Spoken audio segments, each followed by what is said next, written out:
Good morning, everyone. So last night, a magical moment in New York City. It happens once a year, but special meaning last night. Last night, 11:52 p.m., the summer solstice in New York City.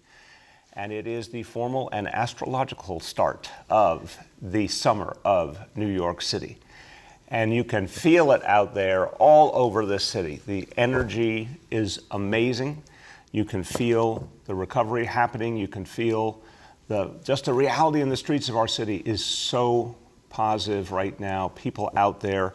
We had amazing Juneteenth celebrations throughout the weekend. Folks really embracing this beautiful, powerful holiday now. So important to everyone to be out there together. Open streets alive. We had amazing continued success with open restaurants. We see the summer of New York City, and it's growing, and it's really just beginning because some of the most amazing things are ahead.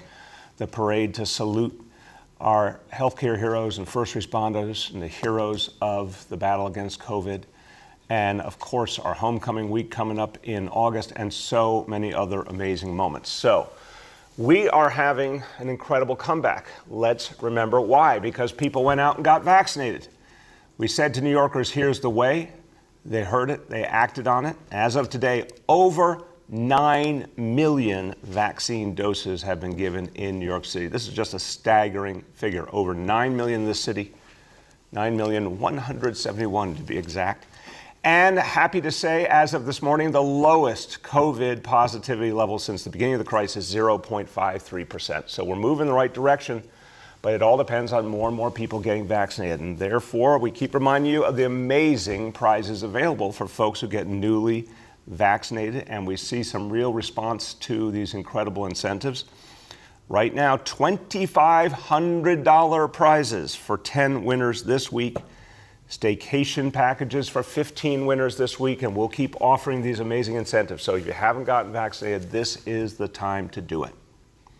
Now, let's talk about how we bring this city back. Let's talk about a recovery for all of us. A recovery for all of us has to include our small businesses. A recovery for all of us means keeping it local, keeping money in our communities, community jobs, mom and pop stores, family businesses that have been around for generations, the backbone of our city, the heart and soul of our neighborhoods.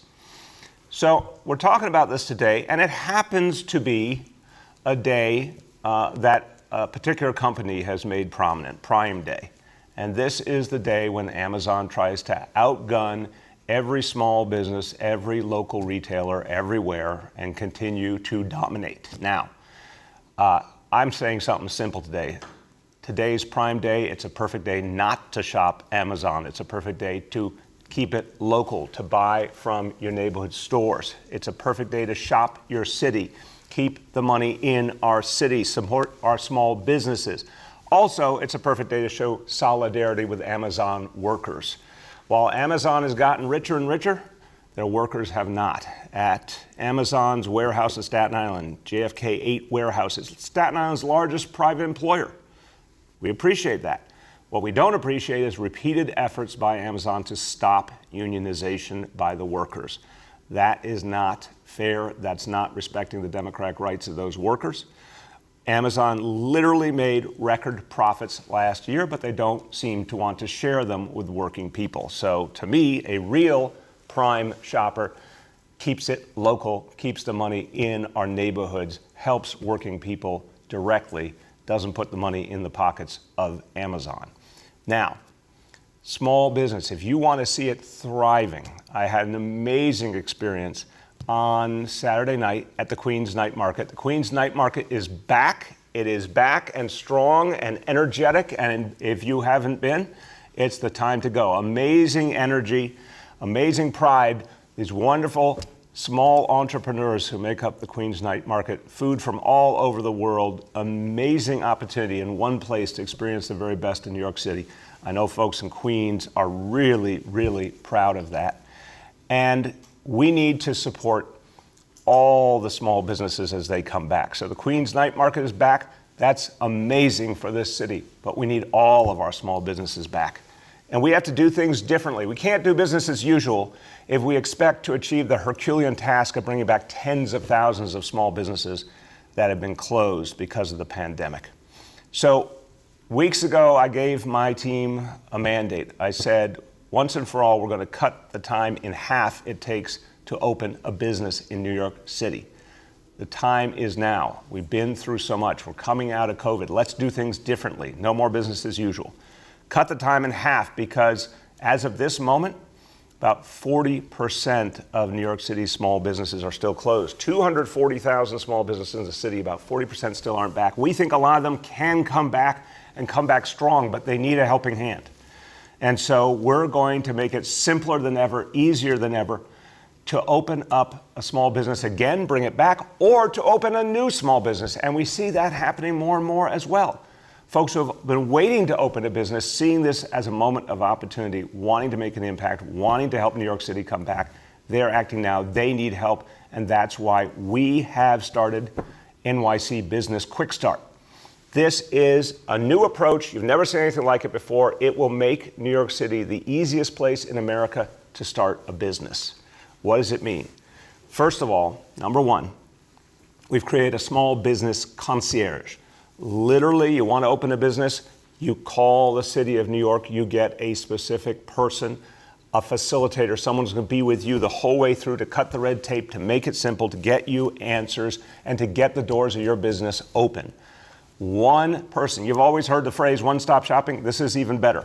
One person who guides you through the whole process as a small business, gets you where you need to go, gets you answers, gets you solutions. Two, we're guaranteeing for all small business owners, when they call with a concern, a problem, an issue, we are guaranteeing them 48-hour response time. Everyone who calls and needs help should know they're going to get answers quickly. They're going to get either a final answer to solve their problem, or they're going to get a pathway of how it will be done specifically and a concierge to make it happen. We need this for our small business. I cannot stand the idea of small businesses waiting when they're trying to do the right thing and come back and bring back jobs. We have to be there for them. So when a small business calls 800 SBS 4NYC, 800 SBS 4NYC, or goes to nyc.gov/business, they are guaranteed now a 48-hour response time. Anything longer than that is unacceptable, and we will be monitoring closely. And then the third part, we're committing $11 million to the Quick Start initiative. We need to have the people in place in every agency who are problem solvers, who are decisive, who are quick to help small business. We're dedicating over 100 personnel across a variety of city agencies to get to yes with small businesses and make things happen. I want you to hear about what it means when a small business owner gets that support, how it helps them move forward. The person you're going to hear from, she turned to SBS for help. She opened her business during the pandemic. That's gutsy. But she needed help, she needed clarity, and SBS was there. This is what we want to do for everyone. She is the owner of the We Cafe on Bergen Street. I want you to join me in welcoming Melissa Beaudoin. Thank you, Mr. Mayor and Commissioner, for this opportunity. I would like to start by saying that this is a monumental moment for me. Last year, as the pandemic wreaked havoc all over the world, causing an economic crisis, many New Yorkers were being furloughed. I was among this group. I could no longer rely on the 9-to-5 job that was funding my entrepreneurial dreams. But if you know anything about Haitians, we are resilient. So I did not give up and instead stayed strong and focused. As a veteran of the hospitality industry and a graduate of the Institute of Culinary Education, I decided to make a pivot in my career and share my knowledge with others. I began to assist small business owners with the challenges of operating under new guidelines, protocols, and opening a new restaurant. This would eventually lead to my next big step. Knowing that so many other restaurants were closing, we were just getting started. We Cafe opened in November of 2020 to be a hub for our community and a place to gather and enjoy signature dishes like our Caribbean grits, mango munchers, and drunken French toast. With the guidance of SBS, I was able to not only finalize my lease negotiation, but also get assistance with my beer and wine permit and be approved to participate in the Open Restaurants program. The great advisors who helped guide my path for this venture were always just an email away. For these reasons, I wholeheartedly encourage every entrepreneur in search of advice or business resources to contact SBS and take advantage of the new NYC Business Quick Start initiative. Your time is very valuable, and this initiative is designed to streamline the process of starting any business. So to my people out there, whether you're thinking about starting a business or have a business, we can all benefit by saving time and taking advantage of these free resources. Thank you, and I look forward to continuing to work with the SBS to help my business grow. Congratulations, Melissa. Really happy for you. Thank you. I like your persistence and your belief that you can get things done no matter what. I want to come experience the drunken French toast. We will be here. That's a must-do, right? That's a must. Must-do, okay. And this is an example. Melissa benefited from open restaurants. She benefited from the direct help and response from our Department of Small Business Services. Tremendous thanks to Commissioner Janelle Doris and his whole team. Now we're taking it to the next level with Quick Start. This is, again, you've never seen this before in the history of New York City. I've talked to so many small business owners. They've expressed real frustration about how much there is to navigate. We can't have that kind of maze for them anymore. It has to be simple, one human being seeing them through the whole process, getting them answers, getting it done. I want to hear from someone who understands why this is so important, because he's been a champion for small businesses. He represents his community in Queens with passion. He knows what people are going through. He knows how important it is to make sure there's jobs for the community and that small business is the backbone of our communities. And he is the chair of the Committee on Economic Development in the City Council. My pleasure to introduce Councilmember Paul Vallone. Thank you, Mr. Mayor. And I think I'll be joining you for some of that French toast, because that sounded unbelievable, Melissa. That could be the reason for the recovery in New York right by then. You are 100% right, Mr. Mayor. You know, I chair the Committee on Economic Development, and we have many joint hearings. And the number one ask, as we emerged from the pandemic, was working with small businesses to re-energize and rethink how we can do this. And when you launched this program and let us know, I said, this is government in action. And I wanted to commend you and thank you for that, because this is clearly how the city can listen to the needs, understand what needs to be done, expedite the process, understand what small businesses are struggling with and trying to do their new visions, just like Melissa said. And now all of a sudden, within 48 hours, with this brand new small business program, Concierge, Quick Start, you can have that dedicated person to get you back on track. I think we all need a personal concierge these days, but this is a great way to do it just for small businesses. So I just wanted to tell you that this type of program is something that we've been hearing in the city council, in our businesses, in our districts, that it is the way to quick start just about everything. Because so many of our jobs, and we've almost half of our jobs are dependent on our small businesses. And this will allow them to get back and kind of cut through. There's federal, state, and local new grants, opportunities, and sometimes red tape. So to have someone hand walk you through that process, especially now where there's this fear and concerns of trying to get back to where we were just a year ago, this says we've got your back. We are going to help you through it. And not only that, I understand that this program is going to expand and be a multilingual type of platform. In a district like mine, I know you've met with many times in Flushing with our Korean and our Chinese and our Asian leaders. It is their number one ask to have someone of their same nationality, cultural heritage, understanding, and language, so that those steps are overcome too. This program will be a win-win-win. Just wanted to thank you and let you know how desperately needed it's at this time it is. So congratulations, Mr. Mayor. Thank you. Thank you so much, Council Member. And you're right. People need this help, and they need it in multiple languages. That's something we have been doing throughout the pandemic, providing service and support in multiple languages. It is key to making things actually work for people. So thank you for standing up for your community and reminding us of that. And that's what we're going to do, in fact. And Council Member, you'll be happy to know we call it Quick Start, and we mean quick start. So starting today, any small business owner can call 800-SBS-4NYC or go online, nyc.gov/business, and get support now. Thank you so much, Council Member. And everybody, this is how we build a recovery for all of us, from the grassroots up, helping small businesses back, giving them support they've never even seen before or imagined before from government. It's time to do something very, very different, and that's what Quick Start is. Now, recovery. I talk about recovery all the time. You can feel it, and we believe in it, and we see it, and we know it, but we also know recovery is constant work. And I keep telling everyone, recovery will help us to achieve greater safety in this city, but we need, obviously, consistent efforts at public safety to help fuel the recovery. It all goes together. To protect people and build the recovery, it's one thing. We do it all together. And this is so consistent with the philosophy of neighborhood policing that has governed us now for 8 years, bringing police and community into dialogue, making it clear that the police, they work very, very hard to protect all of us, but they can't do it alone. The community has to be deeply involved. The more involved the community, the better the outcomes for all of us.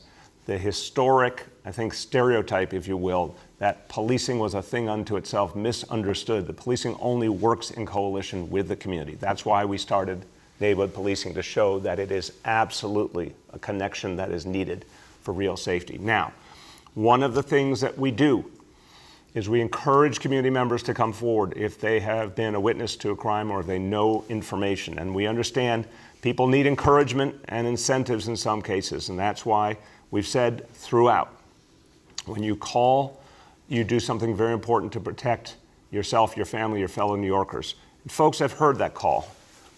It's amazing to say that over 5,600 crimes have been solved with tips called in to 800-577-TIPS. Again, 800-577-TIPS. It's proven to be very, very powerful. However, we see during the last year some decline in the number of people calling in. In 2020, over 1,000 people called in with tips. This year, under 500 for the first 6 months of the year. We need to bring that back up. We need information, we need help, we need the community to step forward. So as I said, one of the best ways, of course, is to encourage people to come forward and to know that they will be respected and rewarded in the process. And therefore, we're increasing the maximum Crime Stoppers reward from $2,500 to $3,500. $3,500 is real money, to say the least, for so many New York City families. That would make a big difference. Here's an opportunity to keep people safe, to help us solve a crime, to protect the whole community, and also be rewarded for it in a very, very meaningful way. I think this is going to make a big difference. I want to give a real, deep, special thanks to the New York City Police Foundation. They do amazing work.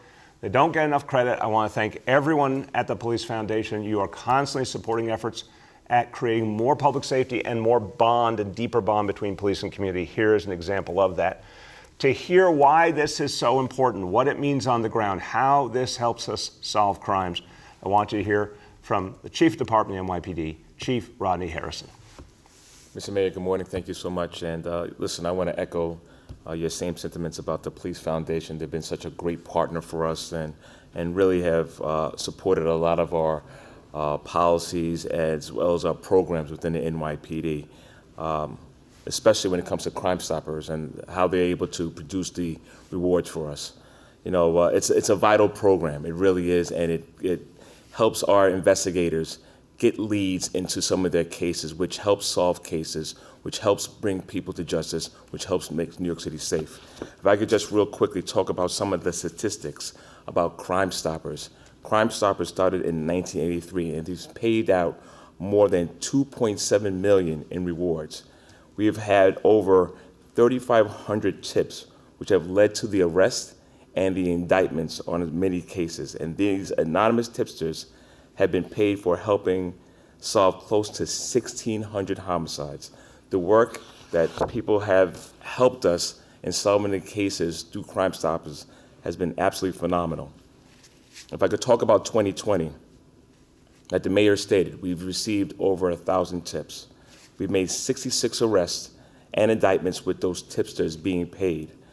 Crime Stoppers vehicle has been deployed to 850 scenes, which is one of the things that we have to continue to promote in order for New York City to feel comfortable to come forward and give us information. And these tips had everything from hate crimes to homicides. If I could just talk about some of the notable cases that we were able to solve in 2020. The horrific rape of a 92-year-old woman in the 103 precinct. Another horrible incident of a sex crime that occurred to a 64-year-old woman in the 23 precinct, as well as a gang shooting in Brownsville, Brooklyn during Old Timers Day back in 2019. All these cases were able to be solved through a tip that we received in Crime Stoppers. Today, we are once again very proud to announce that we're raising the Crime Stopper Reward from $2,500 to $3,500. The last time we've seen the reward increase was in 2015, where it went from $2,000 to $2,500. I want to remind everybody that all of your information and all the calls remain anonymous. These are the ways to contact Crime Stoppers, 1-800-577-TIPS, or online at crimestoppers.nypdonline.org, as well as you could download the application at CS-NYC. Thank you very much. Thank you so much, Chief, and everyone. This is so important. We need everyone's involvement to stop crime. Here's a way to make an anonymous call, offer information, get a reward of up to $3,500, and do something very, very important for your community. So everyone, we need your help. And I want to say thank you to everyone who has been helping and providing information that NYPD is using to solve crimes. Okay, now, a couple of milestones I want to talk about. Yesterday, an important day for all of us fathers. Happy Father's Day to all the fathers out there. And tomorrow, Election Day, crucial day for the future of New York City. Tomorrow is primary day. This is an absolutely vital election. It will help determine the future of New York City, as few elections ever have, because we're coming out of the biggest crisis in our history. So all of the offices that you will be voting for, you either already have with early voting or you're voting for tomorrow on Election Day, it's going to decide the future of New York City, and everyone needs to be a part of it, and everyone needs to participate in our new ranked choice voting system. Fill out those ballots completely, rank numerous choices. You have up to 5 choices for each office. The more you rank, the more impact your vote has. Don't waste your vote. We're going to keep reminding everyone, rank 5 choices whenever humanly possible, because it really intensifies the power of your vote.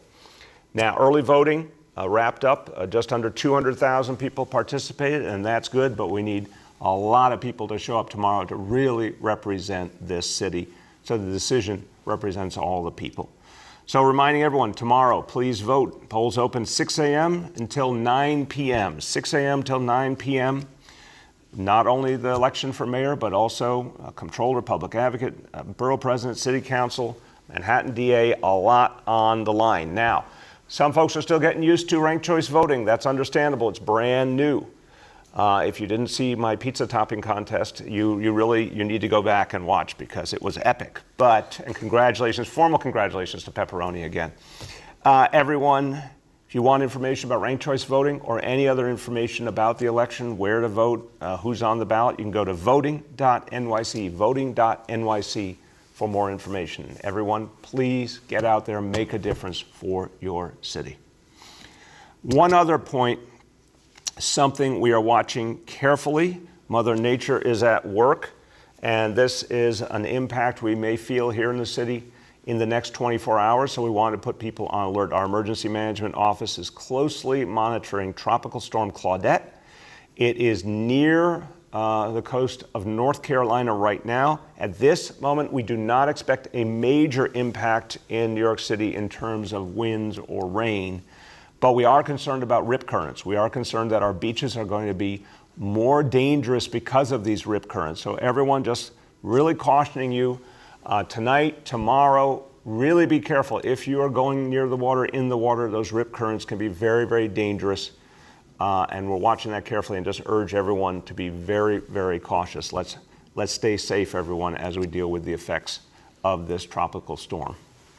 Okay, let's go over our indicators. Number 1, daily number of people admitted to New York City hospitals for suspected COVID-19. Today's report, 68 patients. Confirmed positivity down to 5.8%.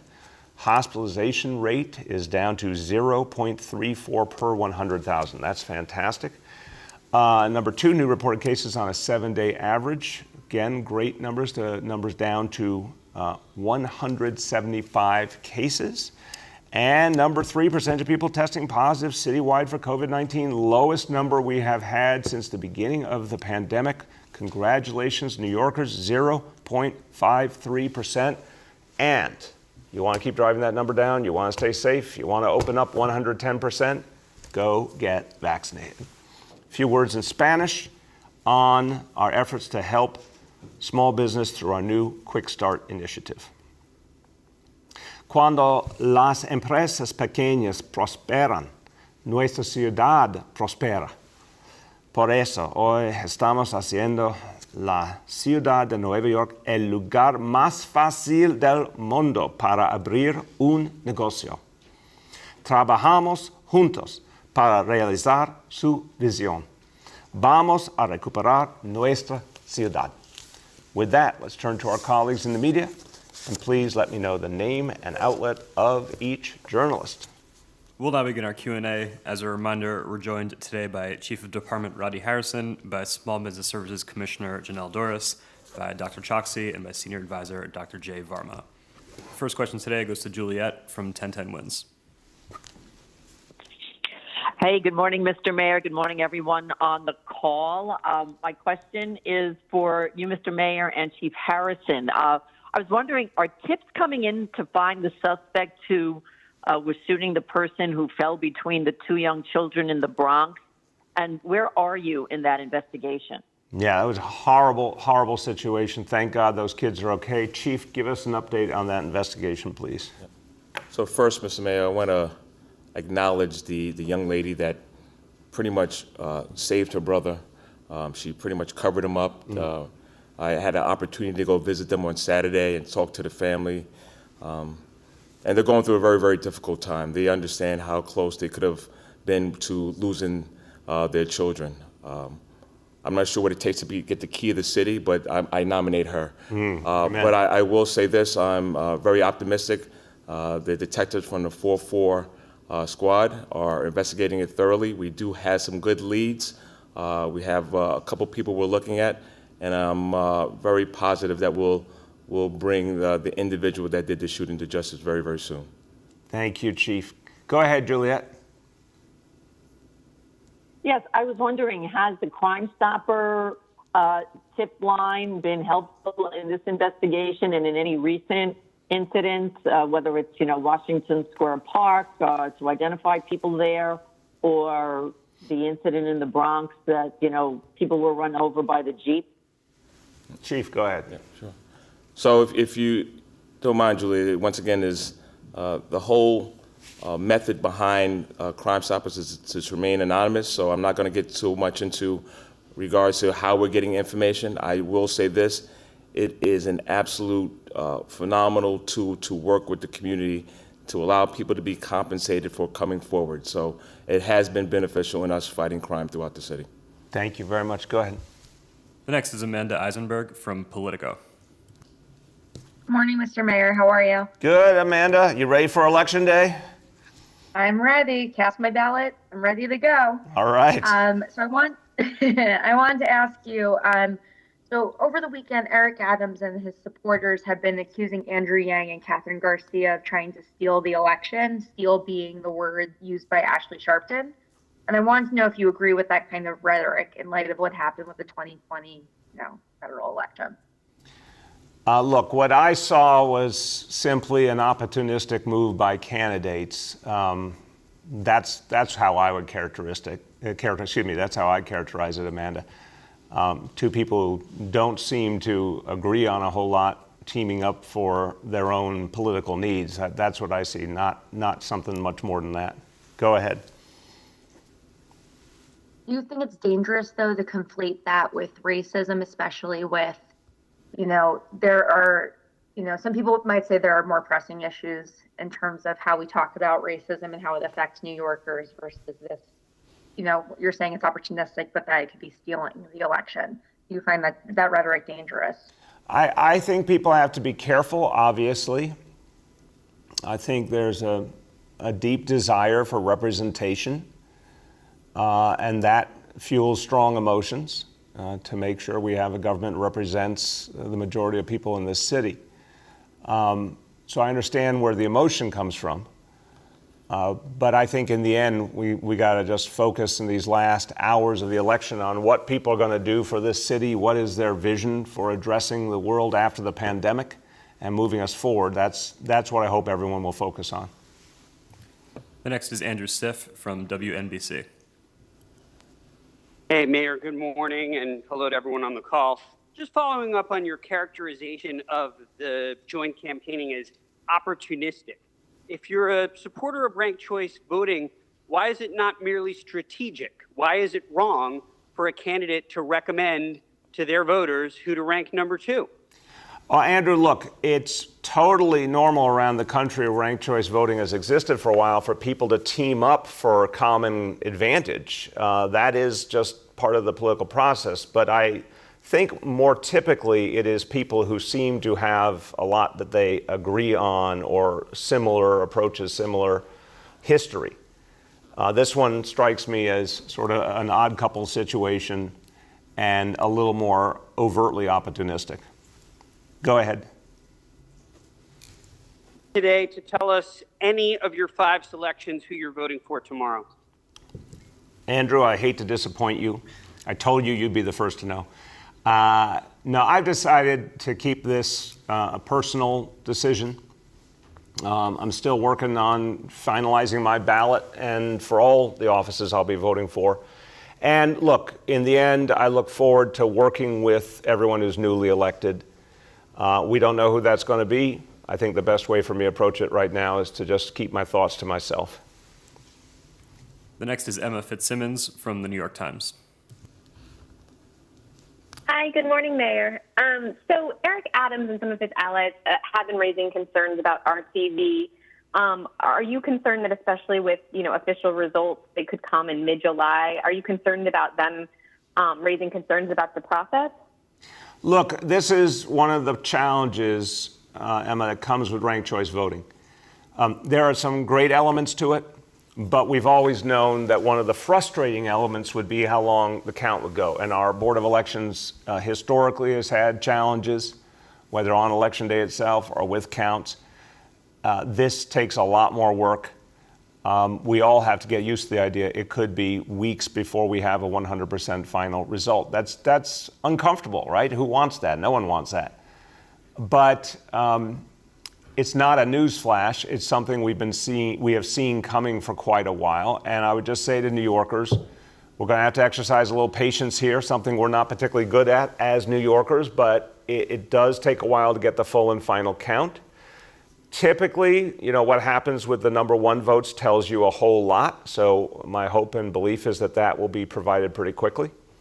But this will be different. This will be a frustrating process, and it'll take a while. Thank God it is a June primary, and the general election is not till November, so there's plenty of time once the nominees are sorted out for them to get out there and campaign. Go ahead, Emma.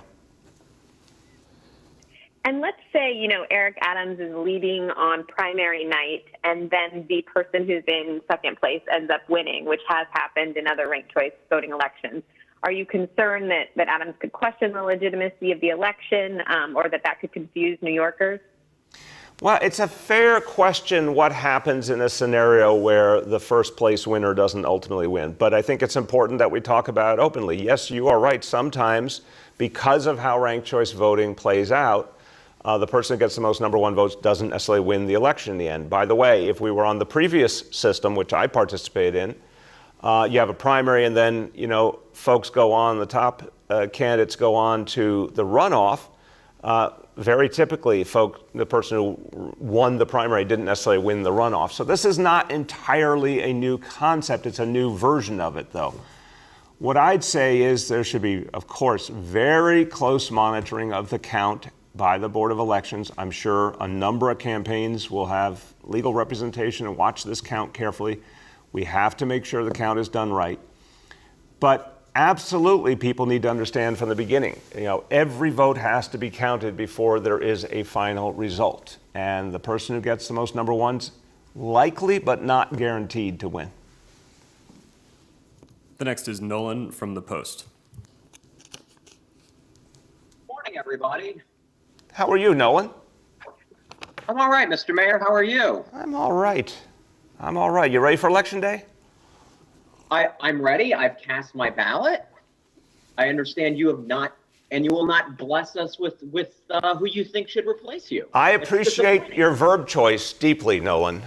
But no, I'm going to keep that to myself. But I am looking forward to voting at my poll site tomorrow.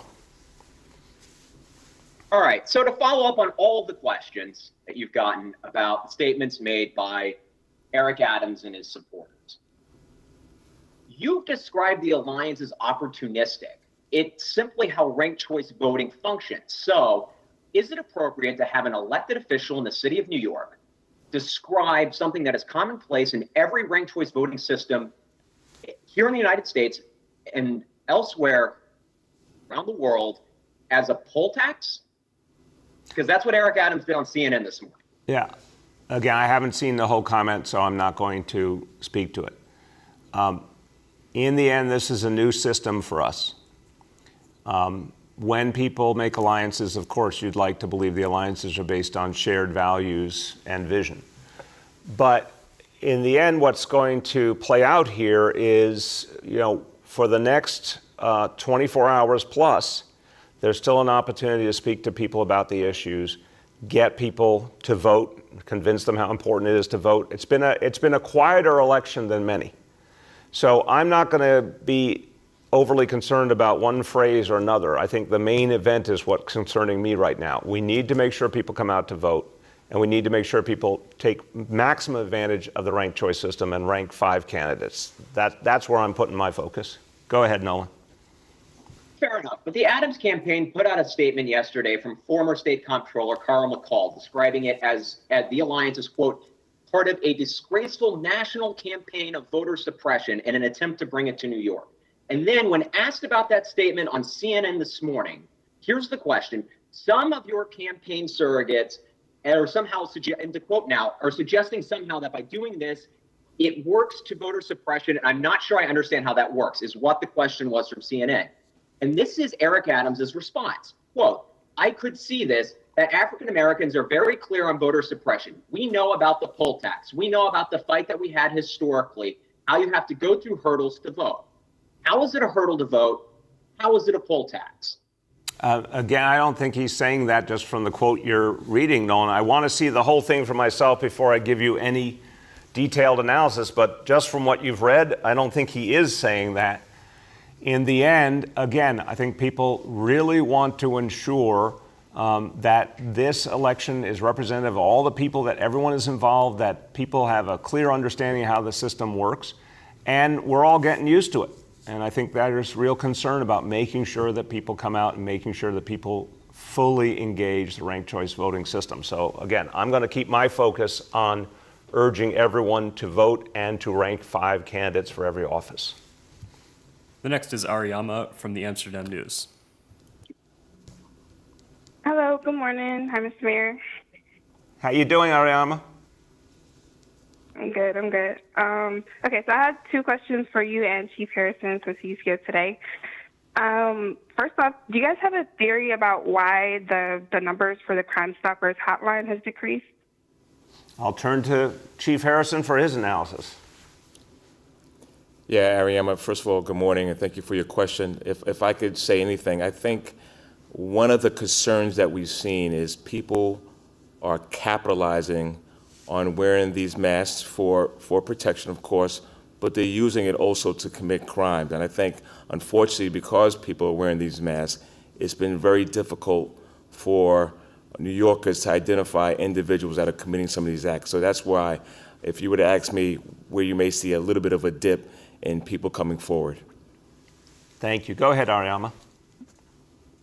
Cool. And my second question, I know you guys had announced the joint force task force about how guns are getting to the city and also illegal fireworks with the ATF. Do you have any updates available, either one of you guys, about that? Thank you for that question. The joint work with the ATF is really important in terms of disrupting guns coming into the city. The effort to disrupt fireworks coming in, we learned a lot from last year, a lot more aggressive effort this year. Obviously, numerous agencies involved, including our sheriff's office. Chief, if you have any update you want to offer on either one, otherwise we'll get back to Ariama with some details. No, I don't have any updates at this time, but we'll definitely get back to you. Okay, we owe you that one. We have time for two more for today. The next is Yoav from the city. Hi, Mr. Mayor. Last week, Commissioner Shea said that essentially, unilaterally, he had decided that the department is not required to make public disciplinary actions for substantiated cases against officers when the discipline is minor. Now, when 50A was repealed, I don't remember hearing such caveats. So I'm wondering, essentially, where did that new policy come from, and are you okay with it? Yoav, we continue to look at that. The basic thrust of what we did with 50A, of course, was to put out the information on a variety of cases where there were charges, officers were found guilty, putting out the penalties, going way back. That was the central thing we focused on. I think the issue now of what do you do with a substantiated case where the officer is found not guilty, which is what I heard the commissioner to be speaking to. I have a concern there that if someone's found not guilty, they're found not guilty, and that would be an obvious point where we'd say, okay, that's not so much what we need to get out there, but when there is guilt, when there are penalties. But we continue to look at that. There's no final decision on all of those pieces. It's a work in progress, and we're continuing to work on more transparency. Go ahead, Yoav. Right, but the issue is that while you continue to look at the issue, the policy in place now, and the commissioner was clear about this, is minor, when the NYPD meets out minor discipline, they are currently not planning to make that information public. And the problem is that sometimes there are, the public can't decide basically whether a punishment is a slap on the wrist or not, if they don't know about the punishment, right? And I just want to read to you something you said when 50A was repealed. You said transparency is not something to fear, but something to embrace, because that's where trust and faith will deepen. When people see that all this information is out in the open, just as it would be for any of us as citizens. So I'm still not clear on what's changed since then. Yeah, Yoav, respecting the question, it's a very good question. Work in progress. The repeal of 50A was not that long ago. We have put out a huge amount of information. We intend to put out more. But I want to be clear, the entire notion has been proven, the commitment to transparency has been proven by the fact that decades of disciplinary information have been released on a host of different types of charges and situations. So clearly we're committed to transparency. I think you're raising a very fair question. How do we look at all elements of what we're doing and make sure they're consistent and make sure they're valuable? I think that's fair and is what we need to go back at and continue to work on. But we put out a vast amount of information. And honestly, that to me said very, very clearly where we're going as a city. That was the clear commitment to transparency, and we're going to keep building on it.